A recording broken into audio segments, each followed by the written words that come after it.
budaya makan nasi pakai tangan di abad ke-21.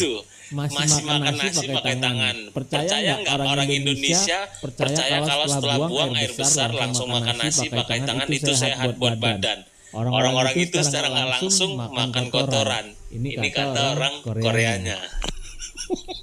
Lihat balasan orang Indonesia dikatain begini, apakah sedih? Lihat.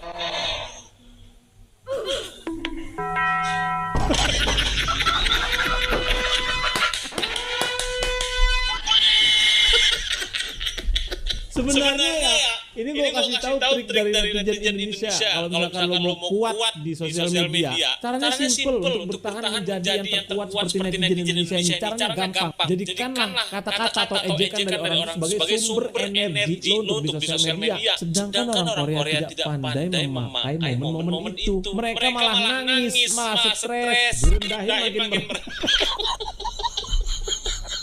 kita